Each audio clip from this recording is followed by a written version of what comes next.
Alright, what is up guys? So in today's video, i-share ko naman sa inyo kung paano mag-wax ng paint ng isang sasakyan. But this time, it's not gonna be a car. Instead, it is a motorcycle. So right now, what we are looking at is a Gixxer 155 na motor. I'm gonna wax the entire thing. I mean, those spots na merong pintura like here, okay, tangke, as well as dito rin, or the mud guard. But anyway, yeah, if you are not yet subscribed to the channel, make sure you are subscribed, and if there's any video na gusto nyo pagawa sa akin, comment nyo lang and see what I can do about it. Share the video as well, like it, yeah, so let's go ahead and start. So what we are looking at is a dirty, okay, kind of dirty, hindi naman masyado, pero it's a dirty na tangke. Alright, so what we're going to do first is, of course, lilinisin muna to, okay, with the use of a towel na pareho nito. So here I got two towels, one that I will use para linisan to or punasan kasi may mga alikabok na nakapatong sa kanya. So pupunasan muna natin yon, and of course after that i-wax natin siya. This one that I am gonna be using is a Meguiar's Ultimate Paste Wax. So ayun, no, and look at that, Meguiar's. Okay, so medyo paubos na siya. Alright, so first step of course is lilinisin muna natin to, pupunasan natin siya, and that way matanggal lahat ng mga dumi or alikabok. Okay, so normally ang ginagawa dito ay ibabuff muna siya, kahit kamay lang pwede na, but here what we are going to do is, since malinis naman na to, I'm just going to simply apply itong Ultimate Paste Wax natin. So using a pad applicator, ganyan lang yan. So there. Alright, so first unahin muna natin itong spot na to and apply the wax.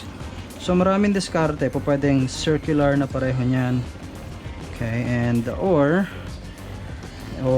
linear na pareho ng ganyan. So now in this spot, pwede actually pareho. Okay, so what I'm doing is a circular motion. Make sure everything is covered.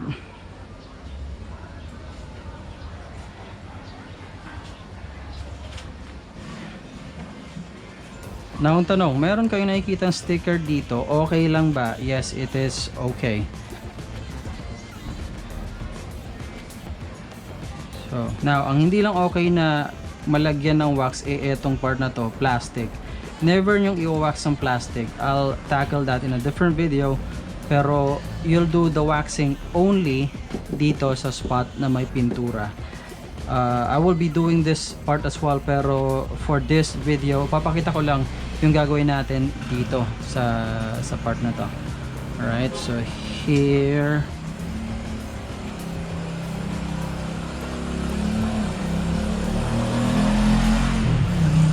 now, doon sa mga magtatanong, gaano katagal mong ililive yung wax dyan? You know, it's wax, so it's okay. Since maliit lang naman tong spot na gagawin natin, it's okay na i-wax mo na muna lahat bago mo siya i-wipe off mamaya ng basahan. Okay. Paubos na yung aking wax, ah. So here, okay.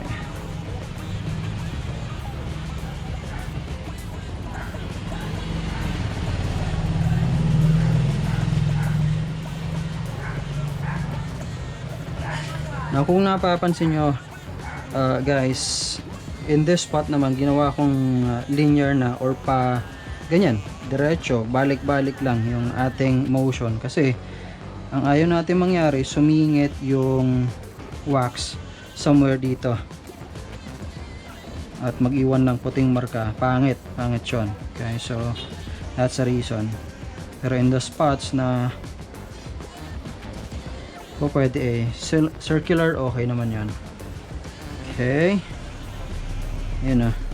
I don't know if you notice it, guys, pero may pagkakaiba na yung kulay niya kanina, at mas mag-iiba yan mamaya pagka natapos natin at winipe natin ng microfiber towel.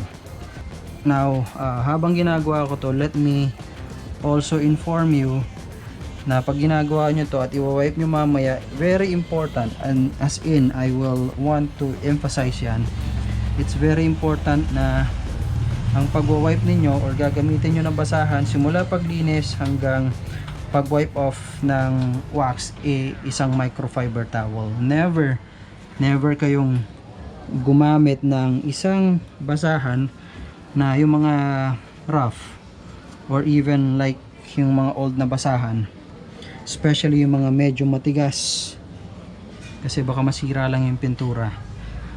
Don't make use of those rags na binebenta sa malapit sa LRT. I'm not saying that those are bad, pero they are not made for this job. So like I always say, make use of the right tool for a specific job. So in this job, don't ever make use of it. Okay, so yan, ganun lang siya kasimple. Now ito, okay, this is also painted, so it's okay na maglagay ng wax dyan. So just like what I'm doing right now. Eventually I am going to make a video about how to detail. Tatanggalin natin yan. So dun sa mga kaaro natin o mga friends natin dyan na merong motor na ganito, you'll see how or matututo kayo paano maglinis ng gantong klase ng tangke. Alright, so basically that is it for this video. Or actually pakita ko sa inyo. Wipe natin to. Okay, alright, so you probably see it mga guys, and kung paano nag-improve. Okay, ito na lang, tignan nyo. I'm not sure if you are able to capture it or see it from the camera, pero yung itim nito, pagka-itim nito is totally different sa pagka-itim nito. Ito ang tingkad ng itim niya versus this one. I can tell you that right now, and that's because of the wax na in-apply natin. This is again a Maguire's Ultimate Paste Wax na ginamit natin. So in terms of effectivity nito, yeah, it's very effective, and that's why nakita nyo wala na halos tira dahil ginamit ko na yan pang detail ng ilang sasakyan. Ang dami na actually.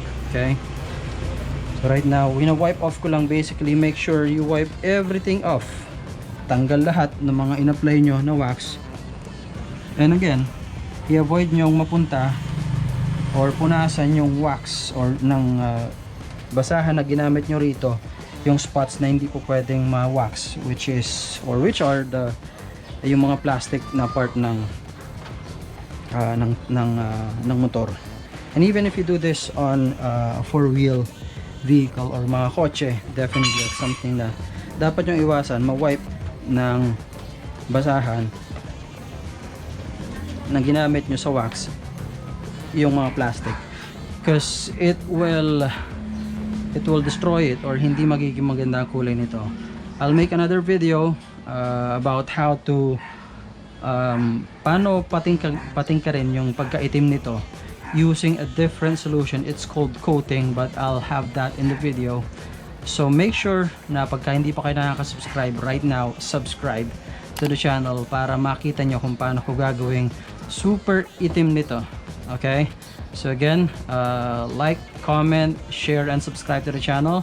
So yeah, that is it for this video. I hope nakikita nyo kung anong difference nitong dalawang to. But yeah, that is it for this video. I hope you like it. Like button, like I said. Thank you so much for watching this video, guys, and till next time. Okay.